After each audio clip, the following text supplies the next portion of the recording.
오늘 저는 보혈의 은혜라는 제목으로 말씀을 증거하겠습니다. 피차에 많은 은혜가 있게 되기를 바랍니다. 목회자가 성도들에게 줄 수 있는 최고의 선물이 있다면 무엇일까? 복된 하나님의 말씀이라고 생각합니다. 왜냐하면 이 세상의 일들과 인생사가 다 하나님의 말씀으로 되어지기 때문에 목회자가 성도들에게 줄 수 있는 것 최고의 선물이 복된 하나님의 말씀이라고 할 수가 있습니다. 아멘. 아울러 하나님의 이 말씀은 인생에 복이 되는 정답이라고 정의를 내리고 싶습니다.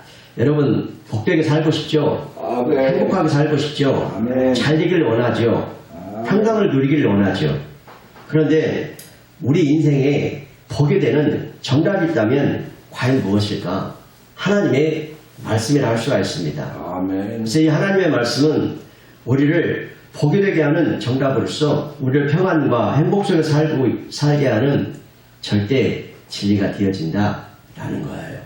그렇기 때문에 우리 목회자가 성도들에게 줄 수 있는 최고의 선물이 복된 하나님의 말씀이다. 그렇게 말씀을 드릴 수가 있습니다.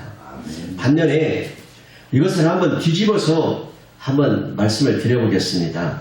자, 하나님의 진리의 이 말씀을 모르는 사람들은 인생의 참된 복을 모른다는 것이죠. 영혼에 대한 복도 없습니다. 또한 궁극적인 영원의 복도 없습니다. 아울러 마음의 참된 평안과 자유가 있을까요? 없다라는 거예요. 하나님의 진리의 말씀을 깨닫지 못하면 온 세상 것을 다 누리고 얻고 한다 할지라도 거기에서 참 평안과 자유를 누릴 수가 없다라는 거예요. 대단히 중요한 말씀입니다. 그래서 시편 107편 10절 11절 말씀이 이것을 증거해 주는데 우리 화면을 보고 한번 읽도록 하겠습니다. 다 같이요.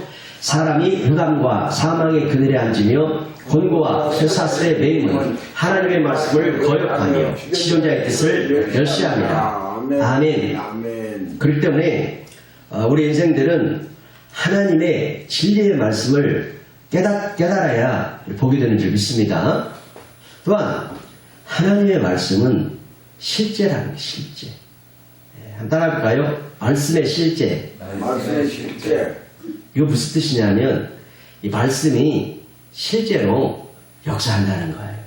그러니까 누가 이제 무슨 놀라운 이야기를 하면은 눈 둥그렇게 뜨고서 그거 진짜야? 확인 질문을 하죠. 그거 진짜야? 맞아? 하지만 맞아 그 말에 속아서 인생 쫄딱 망하기도 합니다. 이게 사람의 말이에요. 그런데 말씀이 실제로 역사한다고 그러는데 그거 진짜예요? 사람은요 의심이 많아가지고 안 믿으려고 하는 그 경향이 있어요. 그래서 예수님께서는 말씀하실 때 되게 어떻게 말씀하시냐면 진실로 진실로 내가 너희에게 이르노니. 그러니까 예수님께서 하신 말씀은 진짜야. 그거 진짜야. 이게 진짜야 진짜. 진짜다 진짜. 말씀이 실제로 그대로 역사한다. 진짜야. 강조해서 말씀해 주셨다는 거예요. 그런데 이 말씀은 사람의 생각이나 관념 속에 갇혀 있지 않아요. 살아있습니다. 운동합니다. 역사합니다.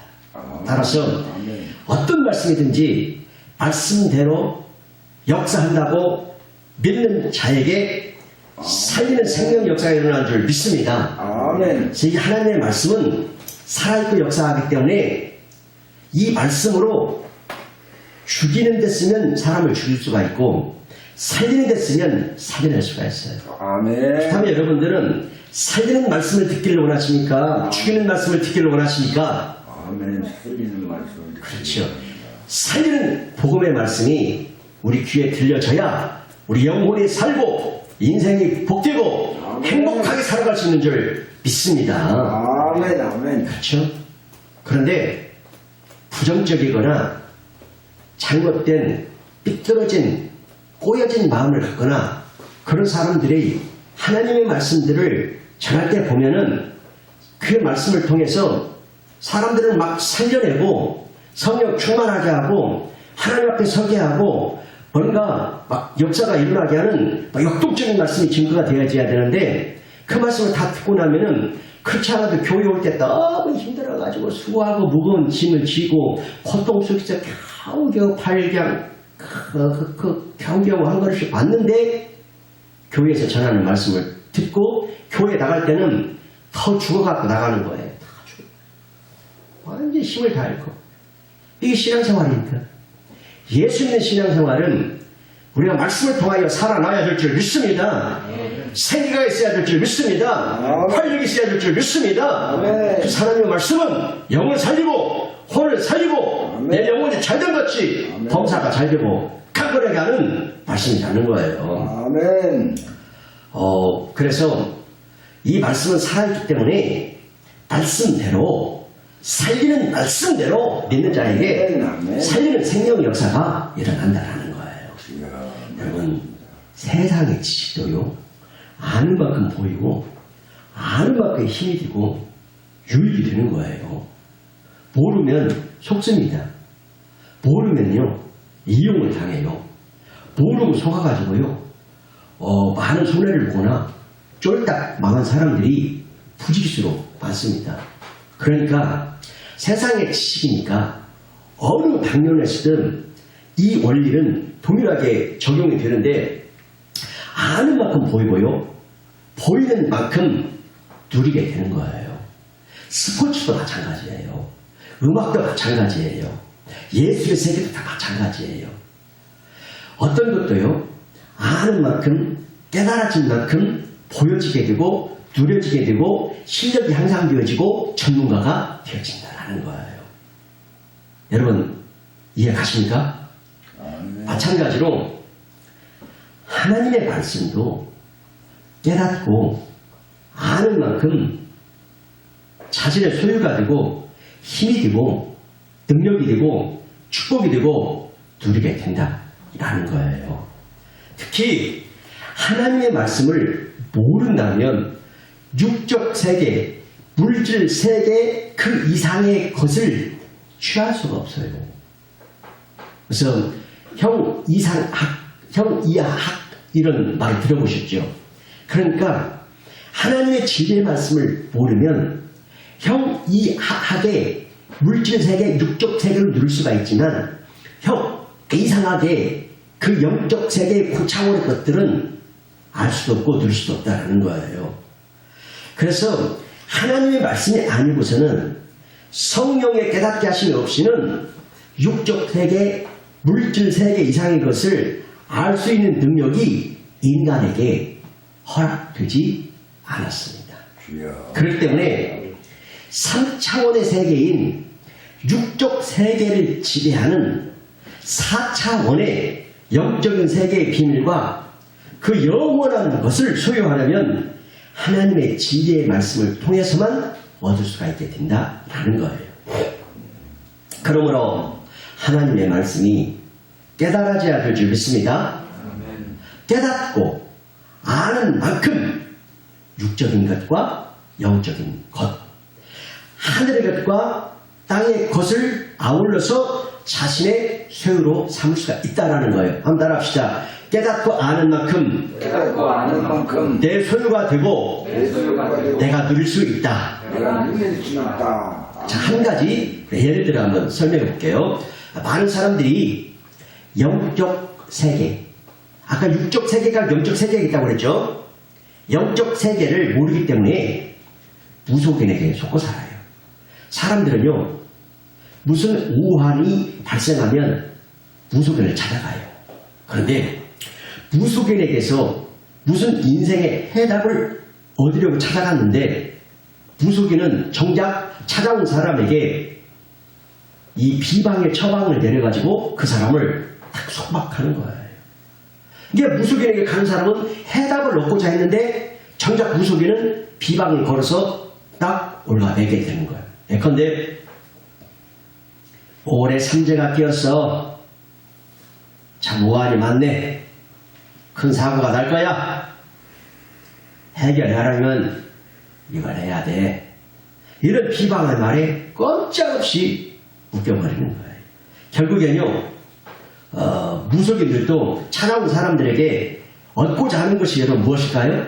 그 사람에게 해답을 주고 문제를 해결해 주고 자유를 주는 것이 아니라 결국에 그들도 얻고자 하는 목적이 뭘까? 돈이라는 거예요. 돈 때문에 무속인에게 잡히면 많은 돈을 허비하게 될 수밖에 없어요. 더욱이 또 안타까운 것은 뭐냐면 그 인생의 문제를 해결해 준다라고 하는 그 무속인조차도 귀신에게 억압되고 속박되어서 고통 속에 살고 있다는 거예요. 주여. 때문에 무속인은 귀신에게 잡혀있기 때문에 힘들게 살 수밖에 없어요. 왜냐하면 이 귀신은 자유케 하는 신이 아니라 억압하고 병을 주고 고통을 주고 문제를 일으키는 악한 영, 더러운 신이기 때문에 그렇습니다. 그래서 성경에 보면 귀신 앞에 붙어있는 수식어를 보면 악한 영 또는 더러운 귀신 이렇게 말하는 거예요. 그러니까 악한 영, 더러운 귀신 딱 들러붙어서 좋을 것이 있을까요? 없을까요? 하나도 없어요. 귀신이 딱 들러붙으면 다 손해볼 일만 일어나게 된다는 거예요. 그러면 이와 같은 어리석은 일들이 왜 일어나는 것일까요? 바로 그것은 진리에 대한 무지에서 오는 것이다 라는 거예요. 아멘. 그러니까 모르기 때문에 당하고 속고 산다라는 거죠. 그러나 진리를 알면 속지 않습니다.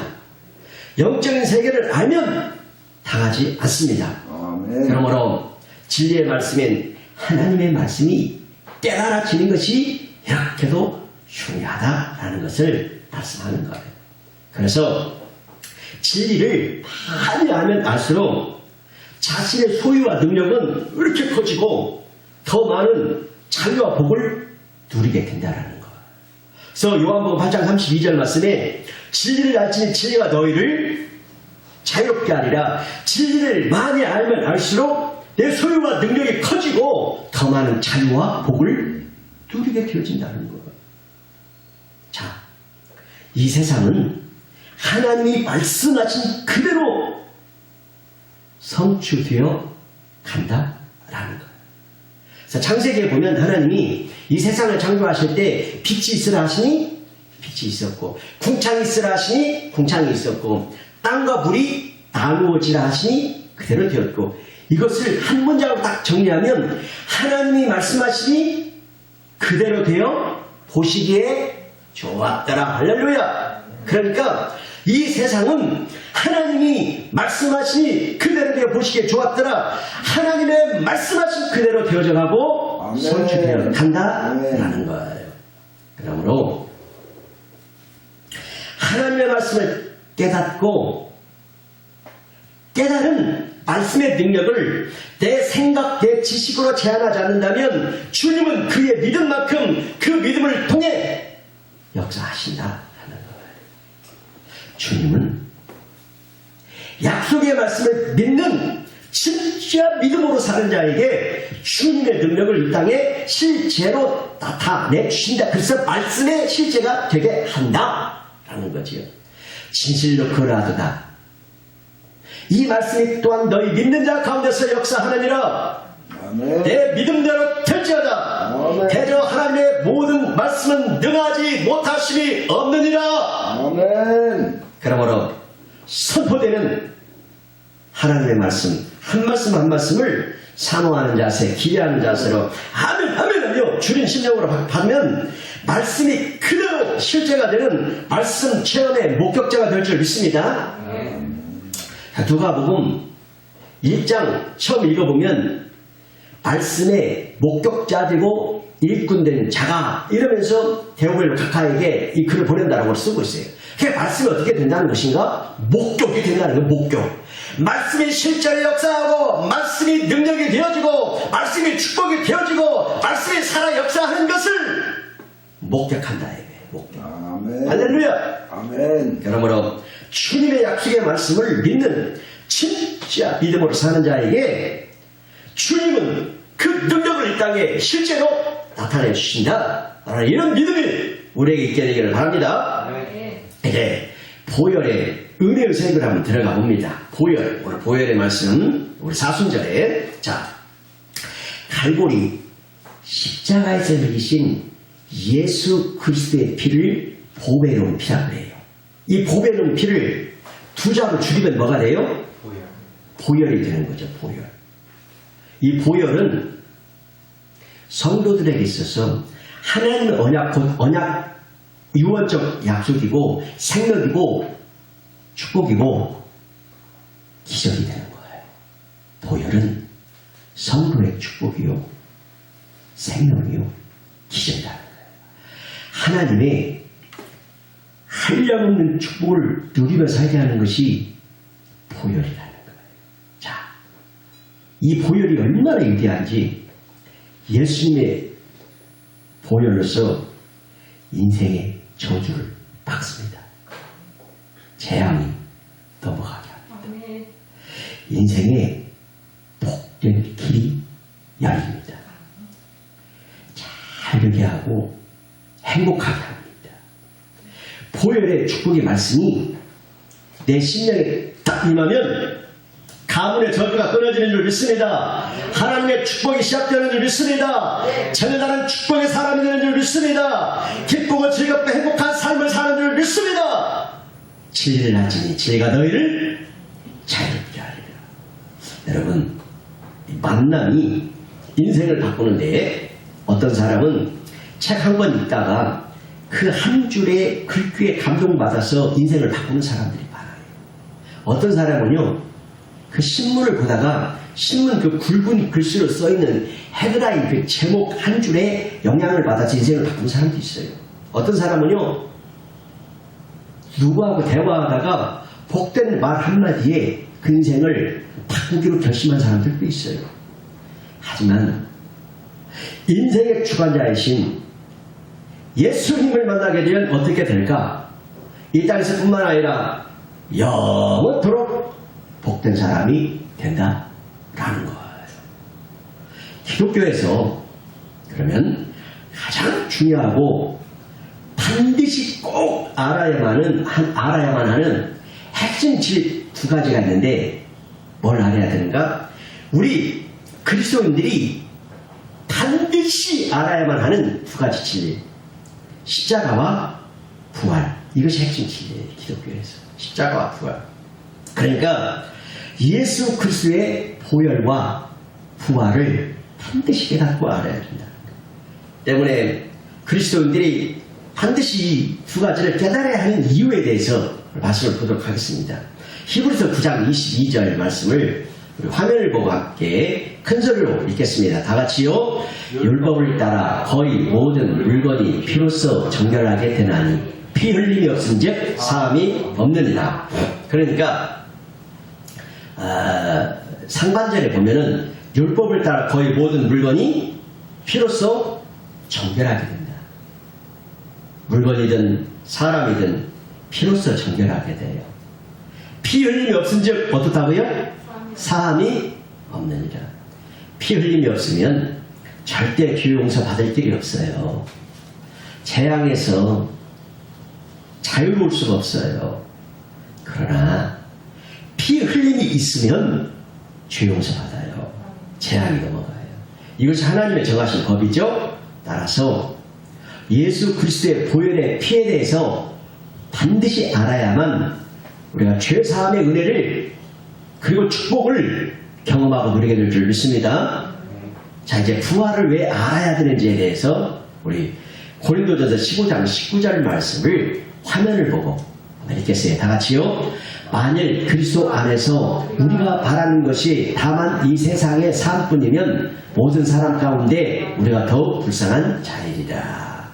이 말씀의 이제 뜻이 뭐냐면 그리스도인들의 삶의 방식은 이런 거잖아요. 세상의 쾌락과 육적인 그 정욕을 멀리하고 이 세상 것을 목적으로도 살지도 않고 오직 그 그리스도를 위하여서 절제하고 희생하고 섬기고 자기 십자가를 지고 믿음으로 영원한 천국을 준비하며 살아가지 않습니까?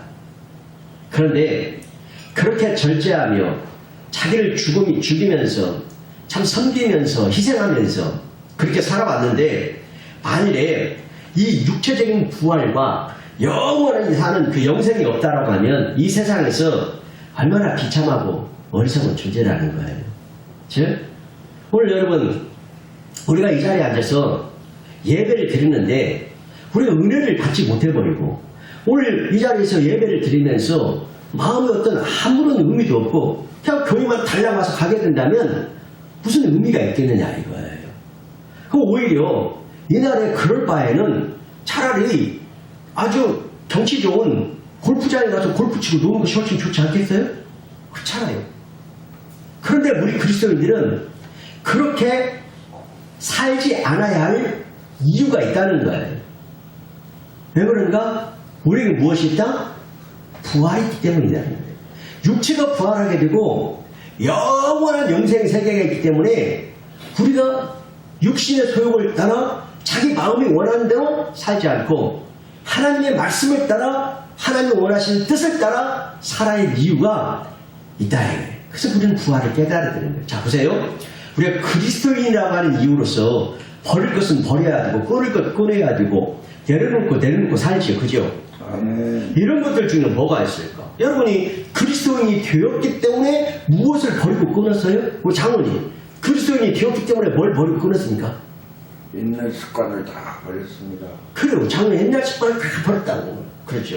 술 먹던 거, 제사 지내던 거, 담배 폈던 거, 싸웠던 거 이런 것도 다 버렸다는 것이죠. 아멘. 그럼 반대로 내가 그리스도인이 되었기 때문에 또 뭘 세우고 무엇을 이루었는가? 준성수, 사랑하는 거, 겸손한 거, 섬기는 거, 이해하고 양보하는 거, 희생하는 거. 사순절 기간에 예수님께서 이 땅에 오신 이유가 무엇인가? 아멘. 섬김을 받기 위함이 아니라 섬기를 하고 오셨다고 그랬기 때문에 우리가 예수님의 본을 따라서 섬김의 본으로 살기 위한 게 아니겠습니까? 아멘. 섬기고 희생하고 자기가 자신을 죽이고 살아가는 것이 쉬워요? 어렵죠. 그런데 그렇게 살아야만 하는 분명한 이유가 있다라고 하는 것이지요. 그 이유는 뭐냐? 사람이 죽으면 그대로 모든 것이 끝나는 것이 아니고 반드시 부활하게 되고 영원한 영생이 있으니까 이 육신의 때, 영혼의 때를 위하여 열심히 천국을 준비를 하며 살아야 한다라는 거예요. 그래서 예수님께서는 이런 비유를 말씀하셨는데 어떤 부자가 있었다. 그 부자가 농사를 지었다. 가을에 이제 그 수확하기 위해서 들판에 나갔다. 그런데 농사가 너무 잘 되고 막 황금 물결을 이루어서 마음속에 이런 생각을 했다. 이제 저것들을 수확해가지고 추수를 해서 이제 창고에 넣으려면 지금 가지고 있는 창고는 적으니까 이 창고를 무너뜨리고 큰 창고를 지어서 저기다 저장해놓고 여러 해 동안 이제 먹고 마시면서 평안히 살자. 그러니까 하나님이 그에 대해서 뭐라고 말씀하셨어요? 이 어리석은 자야, 오늘 밤에 내가 너의 영혼을 취해가면 이 모든 것이 누구 것이 되겠느냐? 아멘. 이렇게 말씀했어요. 그러니까 우리가 이 세상에서 향하여 부유한 자가 되는 것보다도 하나님을 향하여 부유한 자가 되라고 그런 교훈으로 예수님께서 말씀해 주셨다라는 거예요. 그러면 우리 그리스도인들이 이 세상에서 절제하고 버릴 것 버리고 끊을 것 끊고 세울 것 세우며 살아가야 할 그 이유는 무엇인가? 죽으면 끝이 아니고 부활하게 되어지고 영원한 생명이 있으니까 그러니까 우리가 육신의 때에 그 영혼의 그 때를 준비하는 천국 준비를 하며 살아갈 이유는 뭐냐? 부활하기 때문이다 라는 거예요. 사람이 15,000을 얻고도 자기 목숨을 잃으면 무엇이 유익하겠느냐? 사람이 한 번 죽는 것은 정한 것이 그 이후에는 뭐가 있다?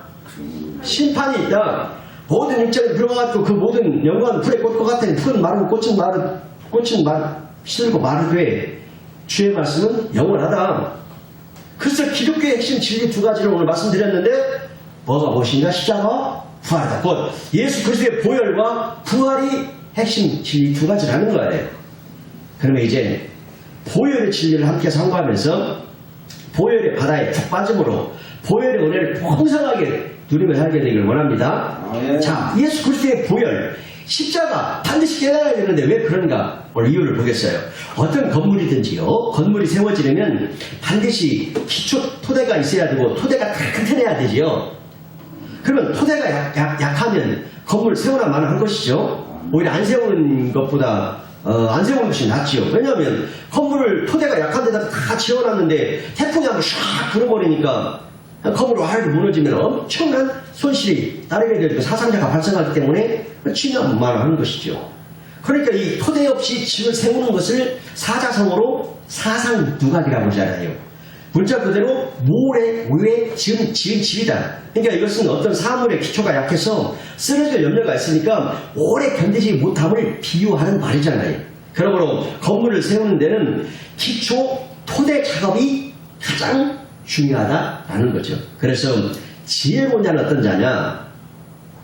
튼튼한 반석 위에 집을 짓거나 반석이 없으면 콘크리트로 반석을 만들어서 그 위에 집을 짓는 자다라는 거예요. 이와 마찬가지로 우리 신앙을 한번 건물로 비유해 보겠어요. 건물로 이렇게 생각할 때, 비유해서 생각할 때 우리가 신앙을 가지는데 가장 중요한 기초 토대가 되는 것이 무엇일까요?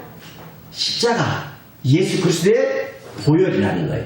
그러므로 기독교의 핵심 생명이 뭐냐? 보혈이라는 거예요. 그래서 기독교에서 보혈을 빼버리면 말이 안 돼. 건물을 기초 토대가 기초 토대를 빼놓고 이야기하면 건물이 이야기가 안 되듯이 기독교에서도 보혈을 빼버리면 말이 안 되는 거예요. 그래서 보혈이 없는 기독교는 진품 기독교가 아니라는 거예요. 그 이유는 뭐냐? 보혈이 없으면 우선 죄사함이 없어요. 하나님과 화목이 없어요. 구원 있을까요? 없어요. 보혈이 없는 천국 갑니까? 없어요. 보혈이 없는데 영생 누릴 수 있습니까? 없어요. 그렇다면 보혈이 없는 기독교, 보혈이 없는 신앙생활은 한 나라에서 말짱꽝. 그래, 보혈이 없는 이 기독교 신앙은 말짱꽝이에요. 따라서 예수 그리스도의 보혈을 깨달지 않았다면 그 사람의 신앙은 좋아요? 안 좋아요? 좋을 수가 없어. 바른 신앙할 수도 없어요. 바르게 성장한다는 것은 거의 불가능한 일입니다. 예컨대 보혈로 인한 이 죄사함의 비밀을 모르면 절대 죄로부터의 자유를 누릴 수가 없어요. 보혈이 없이는 절대 죄 문제를 해결할 수가 있다 없다? 없다. 따라서 보혈이 없는 모든 종교는 죄로부터의 사유함, 죄로부터의 자유가 없다. 보혈이 없는 모든 종교, 수많은 종교들이 있는데 그 보혈이 없는 종교들은 죄사함의 자유가 없어요. 죄사함이 있을 수가 없어요. 또한 보혈을 깨달지 않았다면 평생 교회에 다녔어도 구원의 확신을 가질 수 있다 없다? 없다. 구원의 확신은 없다. 보혈이 없는 구원의 확신은 속고 사는 자기 신념일 뿐이에요. 그 이유는 예수 그리스도의 십자가의 공로, 즉 예수 그리스도의 보혈의 피가 아닌 것은 결코 구원받을 수 있는 다른 통로가 없기 때문입니다. 하나님은 사람의 신분, 지식, 명예, 학벌, 외모, 인격 등을 보는 것이 아니라 오직 예수 그리스도의 피를 보고 받아주시기 때문이죠. 또한 예수 그리스도의 보혈이 아니면 사탄이 잠수하는데 사탄의 잠수에서 자유로울 수가 없어요. 또 보혈이 아니면 율법이 자꾸 요구해요. 율법이 속박해요. 너 율법 지켜, 율법 지켜, 율법 지켜, 율법 지켜라고 자꾸 요구를 하는데 예수 그리스도의 보혈이 없는데 어떻게 율법에서 자유로울 수가 있어요? 없어요. 왜냐? 사람은 율법을 지킬 수 있는 능력이 없어요. 성령의 도우심이 아니면 없어요. 그럼 율법을 지키지 못했다면 죄책감과 억눌림과 그 억압과 죄의식과 거기에서 눌려가지고 해방 자유를 누릴 수가 없어. 그래서 거기에서 우리가 자유함을 누릴 수 있는 비결은 뭐냐? 예수 그리스도의 보혈로 우리가 죄사함을 받아야 될 줄 믿습니다. 자, 모든 종교에는 그들의 율법 경전이 있는데 그 율법들이 아무리 선하고 고상해도 보혈이 없는 율법은 사람의 심령을 속박하고 죄의식만 가중시킬 뿐이라는 거예요. 그래서 율법의 기능 중에 하나가 뭐냐? 아주 중요한 기능 중에 하나가 죄를 깨닫게 하는 것이다. 그러므로 십자가의 보혈을 모르고서는 바른 신앙의 성장을 기대할 수가 있다 없다? 없다. 이런 이유 때문에 우리는 반드시 예수 그리스도의 보혈을 깨달아야 할 줄 믿습니다. 이것은 옵션식 선택사항이 아니라 필요, 충분, 조건이라는 거예요. 자동차가 아무리 비싸고 좋은 명품 차다 할지라도 기름이 없으면 움직일 수가 없잖아요. 마찬가지로 신앙생활에서도 이 생명이나 또 기름과 같은 보혈이 없으면 그거 의미 없는 종교생활만 할 뿐이다라는 거예요. 그렇습니다. 주 예수 그리스도의 보혈이 없이는 죄사함이 없습니다. 구원도 없습니다. 진정한 자유함이 없습니다. 거룩하신 하나님께 나아갈 수 없습니다. 기도의 응답도 없습니다. 결국 하나님의 축복이 없는 것입니다. 우리 이사야서 1장 15절 말씀 한번 읽어보도록 합니다. 다 같이요. 너희가 손을 펼 때 내가 내 눈을 너희에게서 가리우고 너희가 많이 기도할지라도 내가 듣지 아니하리니 이는 너희의 손에 피가 가득함이라. 그러니까 손에 피가 가득하여서 이 죄의 문제가 해결되지 않으면 아무리 하나님께 기도한다 할지라도 응답받을 수가 없다.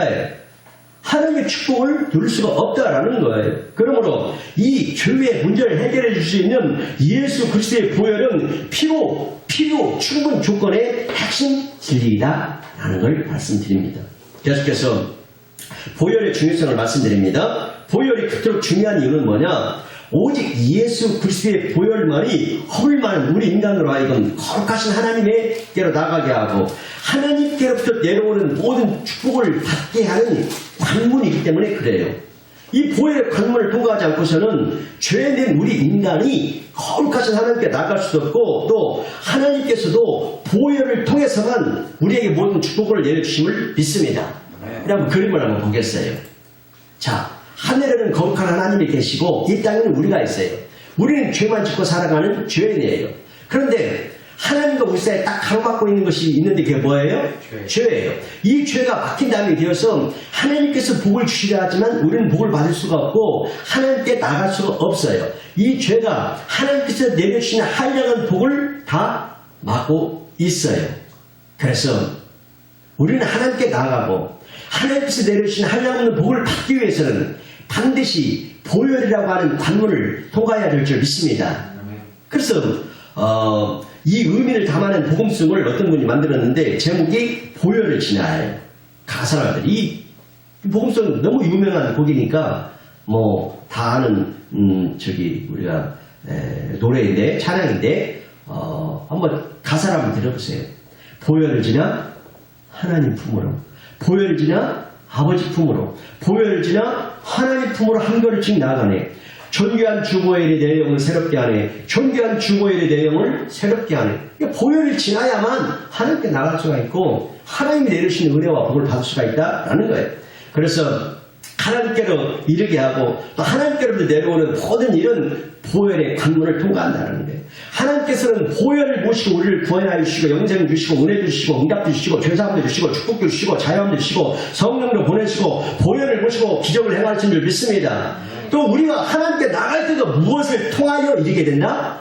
보혈을 통하여. 즉 기도도 보혈을 통하여 하나님께 상당 드리고 예배도 보혈을 통해야 하나님께 연락드리고 찬양도 보혈을 통해야 하나님께서 받으시고 봉사도 헌금도 눈물도 수원도 곧 하나님과 관계된 일체의 모든 것은 보혈을 통해야만 하나님이 받으신다. 보혈을 보고 받으신다. 그러므로 보혈이 없이는 어떤 것도 거룩하신 하나님께 나갈 수가 없다. 이런 이유로 우리 그리스도인들은 순간순간마다 일마다 때마다 항상 모든 것 모든 삶 속에서 보혈의 은혜를 의식함으로 하나님과 관계를 해야 된다라는 거예요. 예컨대 기도할 때도 보혈을 앞세우고 찬양할 때도 보혈을 앞세우고 봉사할 때도 보혈을 앞세우고 전도할 때도 보혈을 앞세우고 나가야 된다. 이런 의식으로 사는 것을 따라서 보혈로 산다.